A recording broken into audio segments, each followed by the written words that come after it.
Hello everyone, स्वागत है आपका हमारे इस यूट्यूब चैनल इन्वेशन क्लासेज डुमराव पर। अभी हम कक्षा 8 के मैथ्स को पढ़ने वाले हैं, गणित विषय को पढ़ने वाले हैं। और जहाँ तक हमारी ऑफलाइन क्लासेज चली थी, जब हम लोग क्लास में पढ़ रहे थे, तो उस क्लास के बाद आगे हम लोग पढ़ेंगे। हमने पाइथागोरस त्रिक तक पढ़ लिया था कि पाइथागोरस त्रिक क्या होता है। आज हम जानेंगे कि पाइथागोरस त्रिक कैसे ज्ञात किया जाता है, कैसे पाइथागोरस त्रिक ज्ञात करेंगे, how to find Pythagoras triplets. ठीक, तो हम आज ये क्लास शुरू कर रहे हैं, सीखने वाले हैं कि पाइथागोरस त्रिक कैसे ज्ञात करते हैं। पाइथागोरस त्रिक ज्ञात करने के दो तरीके हैं हमारे पास। पहला कि यदि कोई पहले से पाइथागोरस त्रिक पता हो, और हमारे पास दो तरीके हैं पाइथागोरस त्रिक ज्ञात करने के। अभी हम लोग पहला तरीका पढ़ेंगे कि कैसे पाइथागोरस त्रिक ज्ञात करते हैं। तो पहला तरीका यह कहता है कि यदि कोई पाइथागोरस त्रिक पहले से ज्ञात हो, यानी कि यहाँ पे क्या होगा, एक पाइथागोरस त्रिक पहले से दिया रहेगा, पाइथागोरस त्रिक पहले से ज्ञात हो, तो उन तीनों संख्याओं में समान संख्या से गुणा या भाग करके अन्य पाइथागोरस त्रिक ज्ञात कर सकते हैं। यानी कोई पाइथागोरस त्रिक अगर पहले से दिया हुआ है तो हम उस संख्या, उन जो तीनों संख्या हमको दी रहेगी, उन तीनों संख्याओं में समान संख्या से, एक ही संख्या से गुणा या भाग करेंगे तो हमें अन्य पाइथागोरस त्रिक मिल जाएंगे। जैसे हम जानते हैं कि 3, 4 और 5, 3, 4 और 5 ये एक पाइथागोरस त्रिक है, यह एक पाइथागोरस त्रिक है। जब ये पाइथागोरस त्रिक है ना, एक पाइथागोरस त्रिक है,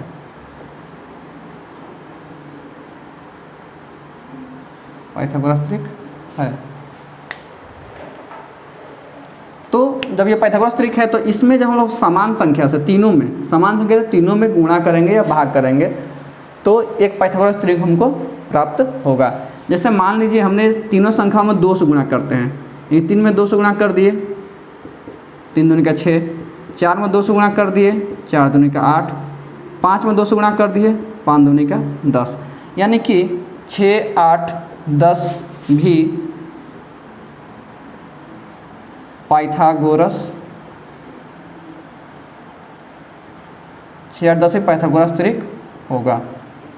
लेकिन जब भी कोई संख्या हमको दी रहे, कोई पाइथागोरस त्रिक हमको दिया रहे और उस पाइथागोरस त्रिक के तीनों संख्याओं में हम समान संख्या से गुणा कर दें तो हमें पाइथागोरस त्रिक प्राप्त होगा। हम जांच कर लेते हैं इसकी, क्या ये पाइथागोरस त्रिक है या नहीं। तो जांच करने का तरीका हमारे पास यह होता है कि हम सबसे बड़ी संख्या का वर्ग करते हैं, और जो दोनों छोटी संख्या होती हैं उन दोनों छोटी संख्या के वर्ग को जोड़ते हैं और देखेंगे दोनों बराबर हो रहा है कि नहीं हो रहा है। तो 10 का जब स्क्वायर करेंगे तो 100, 8 का करेंगे तो 64 और 6 का करेंगे तो 36। तो अब ये हो जाएगा 100 बराबर 64, 36, ये भी हो जाएगा 100। तो ये हमको बराबर मिल गया, यानी कि 6, 8, 10 भी एक पाइथागोरस त्रिक है। यानी कि जब भी हमें पाइथागोरस त्रिक प्राप्त करना है और पहले से कोई पाइथागोरस त्रिक दिया हुआ है तो उसमें हम क्या करेंगे कि किसी समान संख्या से, एक ही संख्या से उन तीनों संख्याओं में गुणा करेंगे तो हमें अन्य पाइथागोरस त्रिक प्राप्त होंगे। ऐसे हम लोग 2 से, 3 से, 4 से, 5 से आगे अन्य संख्याओं से गुणा करके पाइथागोरस त्रिक ज्ञात कर सकते हैं। तो ये था हमारे पास पहला तरीका पाइथागोरस त्रिक ज्ञात करने का, जब पहले से पाइथागोरस त्रिक दिया रहे। अब हम लोग पढ़ेंगे कि दूसरा तरीका क्या है पाइथागोरस त्रिक ज्ञात करने का। ठीक ना, जब कोई एक संख्या दी रहेगी, अगला तरीका होगा हमारा, उसमें होगा कि जब एक संख्या दी रहेगी, यानी कि इन तीनों संख्याओं में से कोई एक संख्या दी रहेगी और उस एक संख्या से हम लोग बाकी अन्य उसका ट्रिपलेट निकालेंगे, अन्य 2 संख्याएं निकालेंगे, पाइथागोरस त्रिक ज्ञात करेंगे। ठीक, तो आइए जानते हैं हम दूसरा तरीका।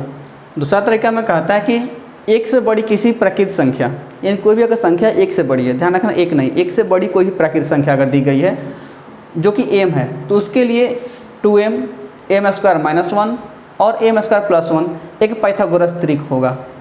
इसको समझते हैं हम लोग। यहाँ पर एक संख्या दिया रहेगा, उससे हम लोग पाइथागोरस त्रिक कैसे निकालते हैं ये हम यहाँ पर सीख रहे हैं।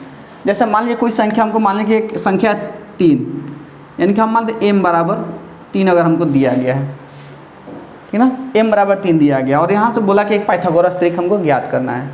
जब पाइथागोरस त्रिक हमको ज्ञात करना है तो हम क्या करेंगे, अब इनमें से किसी को भी, ठीक ना, कोई अगर 3 दिया गया है, हम क्या करेंगे कि ध्यान रखेंगे, तो m की जगह अगर हम 3 रखें, तो यहाँ अगर m की जगह हम लोग 3 रखते हैं, जैसे हमारा 2m है, तो यहाँ पर अगर m की जगह 3 अगर 2 गुणा 3 यानी कि 6, m स्क्वायर माइनस 1 यानी कि 3 का स्क्वायर करेंगे और माइनस 1 करेंगे, यानी कि 33 का 9 माइनस 1 बराबर 8, और m स्क्वायर प्लस 1 यानी कि 3 का स्क्वायर प्लस 1 बराबर 9 प्लस 1 यानी कि 10।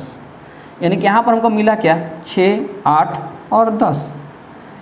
और अभी हम पीछे पढ़े कि 6, 8, 10 क्या होता है कि पाइथागोरस ट्रिपलेट होता है, पाइथागोरस त्रिक होता है। तो यानी कि अगर कोई भी अगर संख्या m हमको दी गई, कोई भी एक संख्या दी गई है और वहाँ पर हमें अगर उससे पाइथागोरस त्रिक निकालना है, तो हम उसको इस फॉर्मेट में रखेंगे, यानी कि m का मान इस तरह से हम लोग रखेंगे और वहाँ पर हमको एक पाइथागोरस त्रिक मिलेगा, ठीक ना। अगर m बराबर 4 रखेंगे, मान लीजिए अगर कोई m बराबर 4 अगर रख दिया, m बराबर 4, तो भी देख लीजिए जब 2m है जहाँ पर, तो 4 2 गुणा 4 रखेंगे तो होगा 8।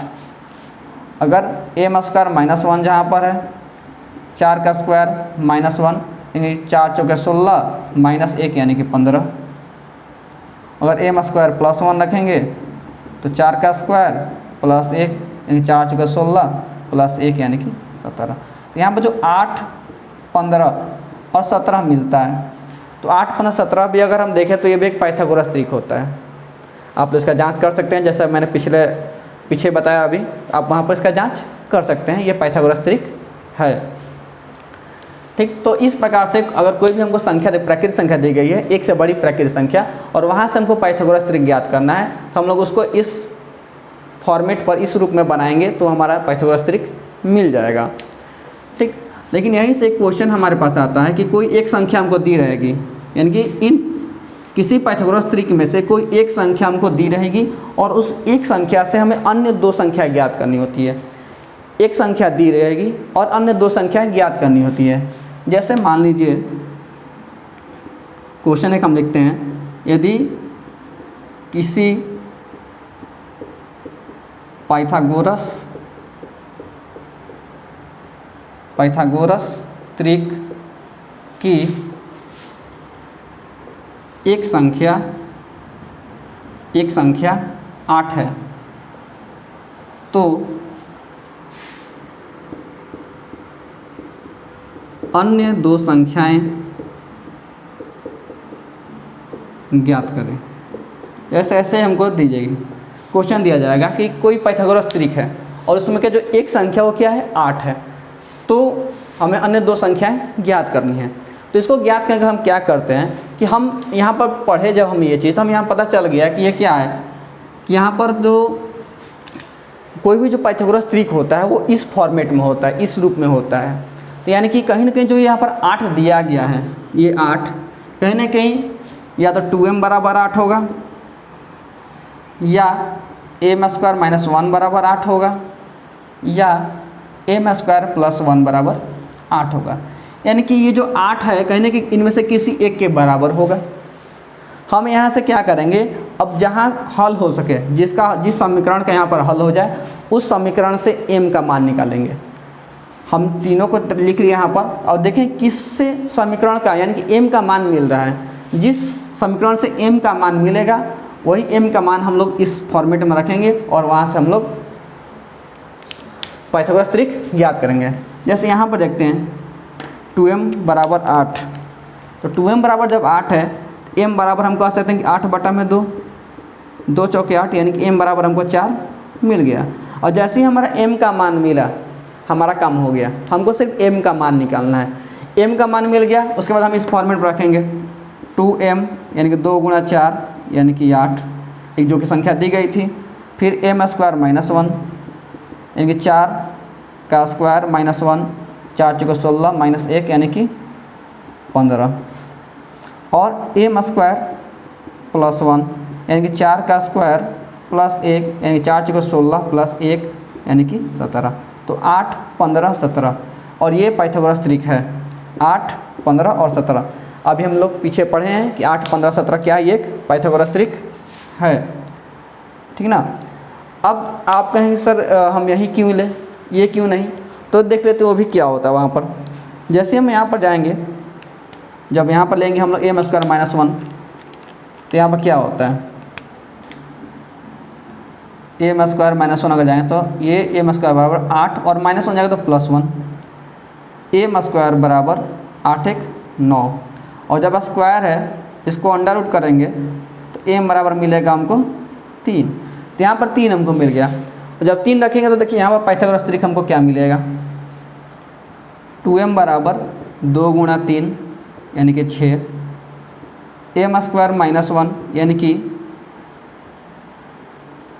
3 का स्क्वायर -1, 9 - 1 यानी कि 8, और m² + 1 यानी कि 3 का स्क्वायर +1 यानी कि 9 + 1 यानी कि 10।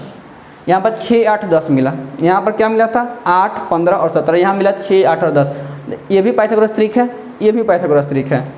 तो हमें करना है कि हमें सिर्फ m का मान निकालना है। हम किसी भी समीकरण से m का मान निकालेंगे जिससे निकल जाए, जिससे नहीं निकलेगा वहाँ पर हम आंसर नहीं कर पाएंगे। हमें m का मान प्राप्त करना ही करना है, इतना हमको ध्यान में रखना है हमेशा।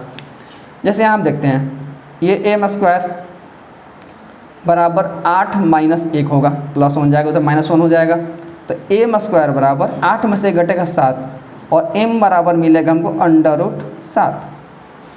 जब m बराबर √7 मिला, ठीक ना, √7 मिला, तो यहाँ पर ध्यान रखना बताइए, जब m बराबर √7 मिला और इस फॉर्मेट में अगर हम पाइथागोरस त्रिक ज्ञात करेंगे इस फॉर्मेट में, तो क्या मिलेगा हमको, तो 2m जब करेंगे तो 2√7 मिलेगा, m² - 1 करेंगे,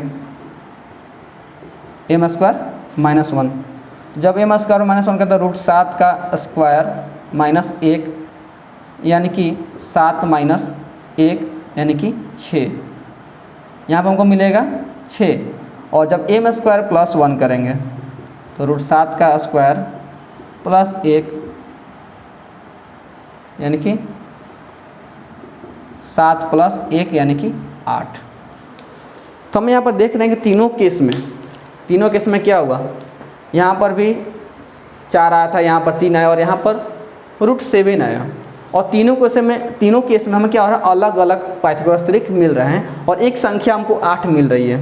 एक संख्या देखिए यहाँ पर 8 मिला था, यहाँ पर भी 8 मिला था और यहाँ पर भी 8 मिल रहा है, यानी कि हम इनमें से किसी एक के बराबर, जो भी 3 ये फार्मूले हैं, 3 फॉर्मेट हैं पाइथागोरस त्रिक के, किसी एक के बराबर उस संख्या को कर देंगे और वहाँ से हम लोग अन्य जो पाइथागोरस त्रिक है उसको निकालेंगे, अन्य 2 संख्या उसको हम ज्ञात करेंगे, पाइथागोरस त्रिक ज्ञात करेंगे।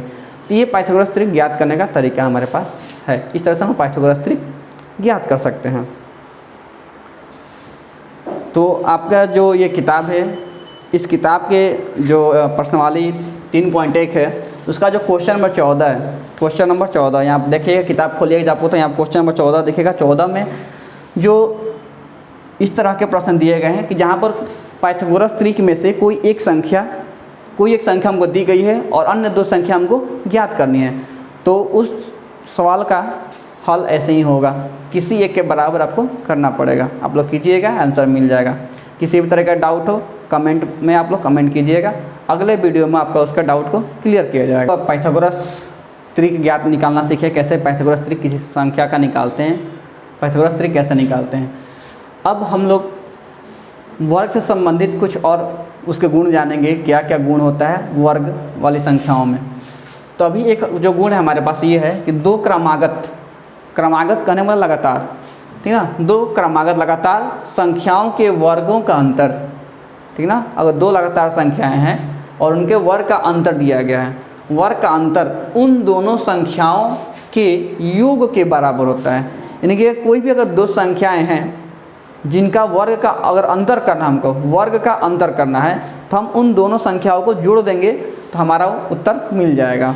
जैसे मान लीजिए हमारे पास 2 संख्याएं हैं, जैसे लगातार संख्या लेते हैं, जैसे मान एक लेते हैं 4, दूसरा लेते हैं 5, पहले बड़ा वाला लेते हैं फिर छोटा वाला लेते हैं, 5 और 4, तो 5 का वर्ग और घटाना हो 4 का वर्ग, ठीक ना, जब हम इसको घटाएंगे तो क्या होगा, अगर पहले स्क्वायर करके घटाते हैं, देखिए 5 का स्क्वायर करेंगे 25 और 4 का स्क्वायर करेंगे 16 और 25 में 16 घटेगा 9। और जो नियम कहता है वह क्या कहता है कि जब भी दो क्रमागत संख्या का लगातार संख्या है, दो लगातार संख्याओं के वर्गों के और वर्गों का अंतर करना हो तो हम लोग क्या करेंगे, बस उन दोनों संख्या को जोड़ देना है। जैसे यहाँ 5 और 4 के वर्ग का अंतर करना है तो यहाँ बस क्या करेंगे, 5 और 4 को जोड़ देंगे तो हमें उत्तर मिल जाएगा। देखिए यहाँ पर भी 9 आया, वहाँ पर भी 9 आया। जब भी दो लगातार संख्याएं हैं, अगर लगातार संख्याएं हैं और उनके वर्ग का अंतर करना हो, बस हम उन दोनों संख्याओं को जोड़ देंगे, ठीक ना।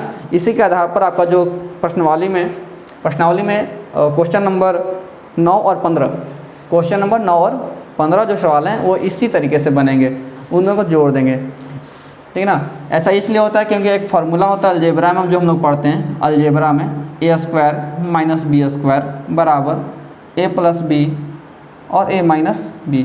ये फार्मूला हम लोग अलजेब्रा में पढ़ते हैं।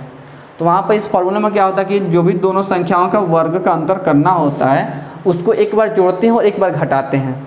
और जब यहाँ पर यही काम हम लोग करेंगे, जैसे मान लें 5 और 4 था, 5 का स्क्वायर - 4 का स्क्वायर, तो एक बार जोड़ेंगे 5 + 4, जब एक बार घटाएंगे 5 - 4 तो 9 × 1 यानी कि 9। लगातार संख्याएं हैं, इसलिए यहाँ पर होता है क्या है कि जब भी अंतर करेंगे हम लोग, अंतर हमेशा एक आता है, इसलिए उन दोनों संख्याओं को जोड़ दिया जाता है और हमें उत्तर प्राप्त हो जाता है। हमें उसका वर्ग करके घटाने की ज़रूरत नहीं है। माने छोटी संख्या थी, हम लोग वर्ग करके घटा लिए, लेकिन अगर बड़ी बड़ी संख्या देंगे, मान जैसे दे दिया गया 165 का स्क्वायर, 165 का स्क्वायर घटाओ 164 का स्क्वायर, यहाँ पर हमको घटाने को दे दिया गया, तो हम यहाँ पर स्क्वायर जब करने जाएंगे तो काफ़ी बड़ा स्क्वायर हो जाएगा, आसानी से कर नहीं पाएंगे, गलती होने के चांसेस बढ़ जाएंगे। तो हम क्या करेंगे, इसको यहाँ पर 165 + 164, हमें बाकी कुछ करने की जरूरत ही नहीं है, दोनों को जोड़ देना है। 5 × 4 = 9, 6 × 6 = 12 का 2 हासिल 1 और 1 × 2 = 3, 329, ये आंसर हो जाएगा। जब भी अगर क्रमागत यानी लगातार संख्याओं के वर्ग का अंतर करना हो तो बस उन दोनों संख्याओं को जोड़ देना है और कुछ नहीं करना है। तो ये हम सीखे। अब इसी के आगे हम लोग जानेंगे थोड़ा सा, और इसमें क्या होता है कि दो क्रमागत संख्याओं के वर्ग के बीच, दो क्रमागत संख्याओं के वर्ग के बीच कितनी संख्याएं होती हैं। तो अब हम लोग सीखेंगे कि कोई भी अगर दो संख्या दी गई है, दो संख्याओं के वर्ग के बीच कितनी संख्याएं होती हैं, अगर ऐसा क्वेश्चन हमको दिया जाए। जैसे तो ध्यान रखना क्या होता है वहाँ पर कि दो क्रमागत संख्याओं के वर्गों के बीच संख्याओं की संख्या उन दोनों संख्याओं के योग में से एक घटाने पर प्राप्त संख्या के बराबर होती है। यानी कि कोई भी अगर दो क्रमागत संख्या हमको दी गई है और उसके वर्ग के बीच की संख्या हमको ज्ञात करनी है कि उसके वर्ग के बीच में कितनी संख्याएं आती हैं, तो हम उन दोनों संख्याओं को जोड़ने के बाद उसमें से एक घटा देंगे। जैसे सपोज कीजिए, मान लीजिए कि हमको क्या करना है कि 3 और 4 दो क्रमागत संख्या हैं और इन दोनों के बीच हमको ज्ञात करना है, ठीक ना, 3 और 4 के वर्ग के बीच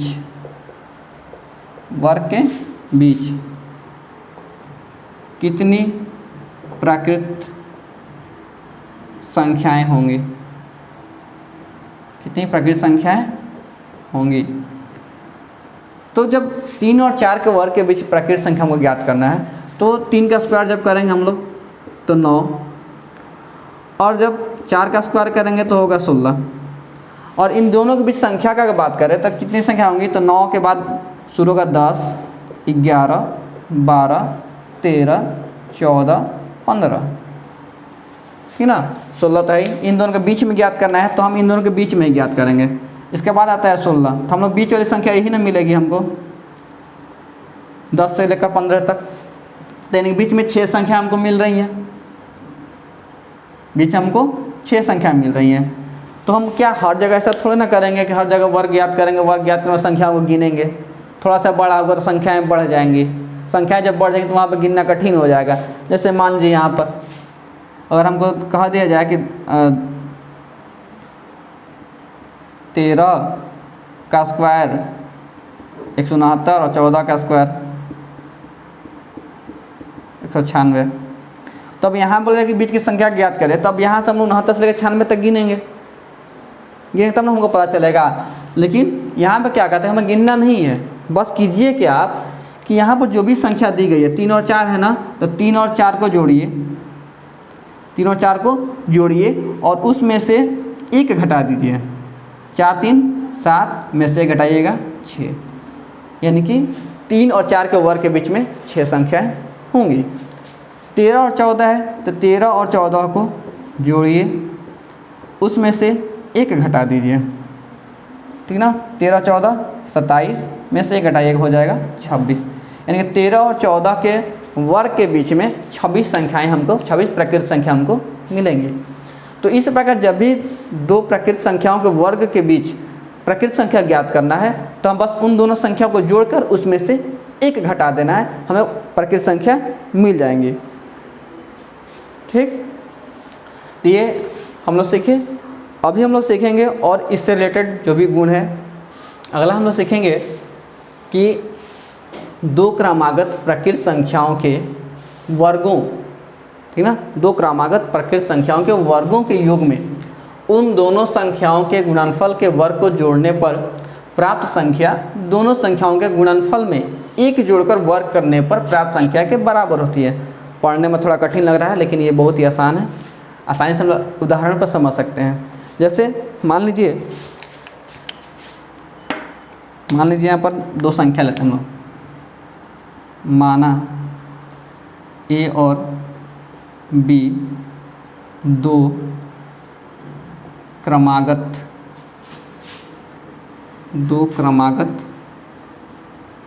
प्राकृत संख्या है, दो क्रमागत प्राकृत संख्या है। तो नियम क्या कहता है कि दो अगर प्राकृत संख्या हैं क्रमागत तो एक का स्क्वायर, पहले का स्क्वायर जोड़ना है दूसरे का स्क्वायर को, इन दोनों का स्क्वायर को जोड़ना है और उसमें जोड़ना है दोनों के गुणनफल के स्क्वायर को, दोनों के गुणनफल है, दोनों को गुणा करके स्क्वायर करना है और ये बराबर हो जाएगा दोनों के गुणनफल प्लस 1, यानी दोनों को गुणा करने के बाद 1 जोड़ना है और उसका स्क्वायर करना है, इसके ये बराबर होता है। ठीक ना, देख लेते हैं कैसे। जैसे मान लीजिए a बराबर लेते हैं हम लोग, माना a बराबर 3 b बराबर 4, दो क्रमागत संख्याएं हैं। इन दोनों संख्याओं को लेकर हम लोग देखते हैं क्या ऐसा होता है कि नहीं होता है। जैसे 3 का स्क्वायर करेंगे हम लोग यहाँ पर, प्लस 4 का स्क्वायर प्लस यहाँ पर 3 गुणा 4 का स्क्वायर बराबर यहाँ पर 3 गुणा 4 प्लस 1 का स्क्वायर। यहाँ पर 3 का स्क्वायर करेंगे 9, 4 का स्क्वायर करेंगे 16, इसको करेंगे 4 3 12 का स्क्वायर और यहाँ पर करेंगे 4 3 12 प्लस 1 का स्क्वायर। जब यहाँ पर करेंगे 16 9 25 प्लस 12 का स्क्वायर करेंगे 144 और यहाँ पर हो जाएगा 13 का स्क्वायर, 25 44 169 और ये हो जाएगा 13 का 169। तो यहाँ पर दोनों बराबर आ गया।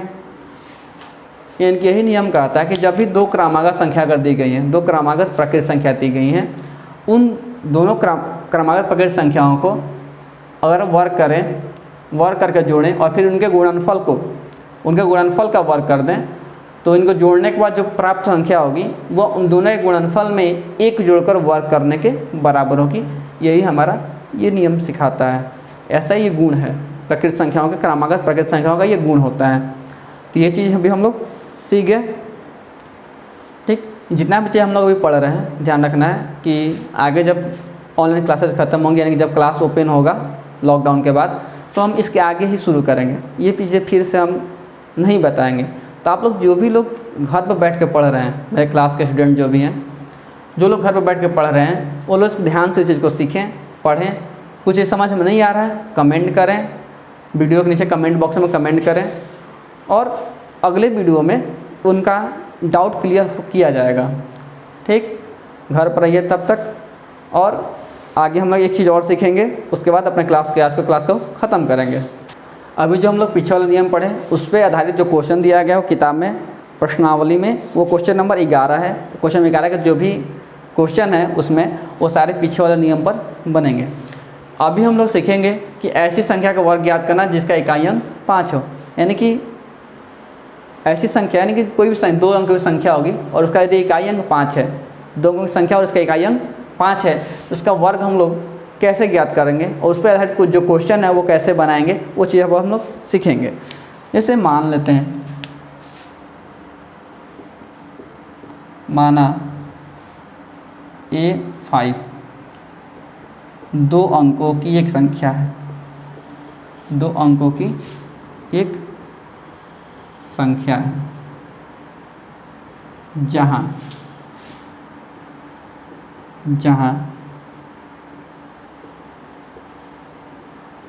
दहाई अंक A, इकाई अंक 5, इकाई अंक 5। तो अगर हम लोग जब भी अगर 2 अंक वाली संख्या को विस्तारित रूप में लिखते हैं, 2 अंकों की संख्या को विस्तारित रूप में, जैसे मान लीजिए अगर 25 लिखना है, अगर इसको विस्तारित रूप में लिखना होता है हम क्या करते हैं, 2 × 10 + 5, ये विस्तारित रूप होता है। हम लोग पहले सीखे हुए, पिछले क्लासों में ये सब सीखे हुए हम लोग। तो यानी कि यहाँ पर जब A और 5 ये दहाई अंक है, यानी संख्या जो हमारे पास क्या दी गई है, यानी कि अगर A5 जो हमारी संख्या है A5, इसको हम लोग A × 10, ठीक ना, या 10A + 5 ऐसा लिख सकते हैं। जो भी दहाई वाला होता है संख्या उसमें क्या होता है, 10 से गुणा होता है और इकाई वाले संख्या को जोड़ दिया जाता है। तो हमने दहाई वाले में 10 से गुणा कर दिया, इकाई वाले को जोड़ दिया, और इसका हमको क्या करना है, वर्ग करना है। हम इसका वर्ग कर देते हैं। जब इसका वर्ग करेंगे तो यहाँ पर जब ये क्या है, A + B, A और B, और A + B का जब होल स्क्वायर होता है, अलजेब्रा हम लोग पिछले क्लास में पढ़े हैं, वहाँ पर हम पढ़े होंगे कि A² + B² + 2AB, ये हमारा अलजेब्रा में सूत्र होता है A² + B² + 2AB। जब यहाँ पर करेंगे हम लोग तो 10A का स्क्वायर करेंगे प्लस 5 का स्क्वायर करेंगे प्लस 2 × 10A × 5, ठीक ना।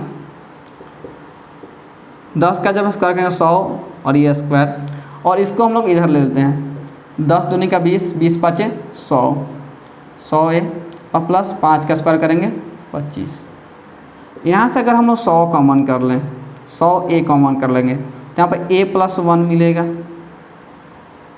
100 कॉमन कर लें तो A + 1 मिलेगा। 100 कॉमन तो यहाँ पर A और A कॉमन होगा तो 1 + 25, यानी कि इसको हम लोग चाहें तो ऐसे भी लिख सकते हैं A × A + 1 गुणा में 100 + 25।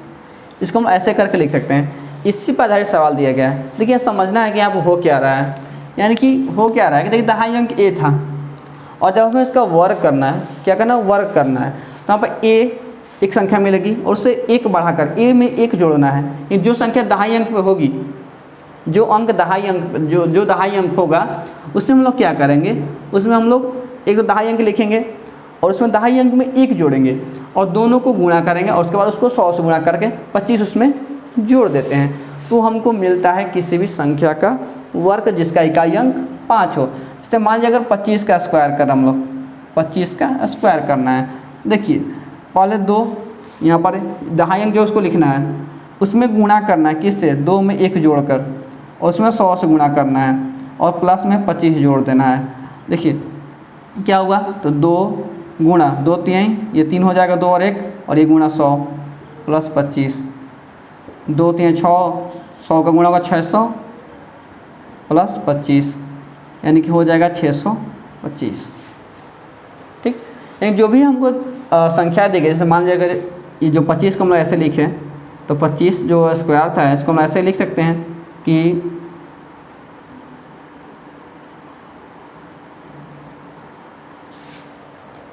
ऐसा टोकता,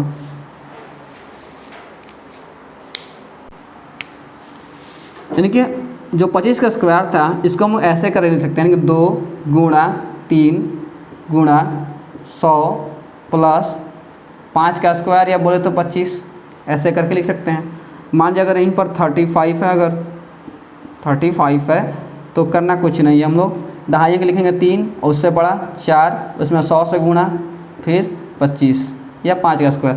ऐसे करके हम लोग लिख सकते हैं। और इसके आधार पर जो हमारा क्वेश्चन दिया है किताब में, क्वेश्चन नंबर वो दिया गया है, क्वेश्चन नंबर 10 जो दिया गया है इसी के आधार पर बनेगा। यानी कि इस तरीके से हम लोग इस सवाल को बना सकते हैं। इसके अलावा कुछ और क्वेश्चन है जो कि हम लोग को सॉल्व करना है। तो इस तरह से जो प्रश्नावली 3.1 है, प्रश्नावली 3.1 है, सारे थ्योरी ख़त्म हो गए और इनके आधार पर हमें क्वेश्चंस बनाने हैं। आप लोग क्वेश्चंस बनाइए और जो भी डाउट हो आप लोग उस डाउट को कमेंट बॉक्स में लिखें। कोई क्वेश्चन अगर पूछना हो तो उसको भी आप लोग कमेंट बॉक्स में लिखें कि ये क्वेश्चन बताइए। और इसके अलावा अगला जो हमारा सेशन होगा, अगला क्लास जो होगा, उस क्लास में हम लोग क्वेश्चंस का सॉल्यूशन करेंगे, जो नहीं बने होंगे उनका भी और जो बना होगा वो भी हम लोग एक बार सॉल्यूशन करेंगे। यहाँ पर हम बताएंगे फिर से कैसे उसको बनाना है। तो आज के वीडियो में इतना ही। घर पर रहिए, सुरक्षित रहिए। जैसे ही क्लास ओपन होगा फिर से आपको बुलाया जाएगा।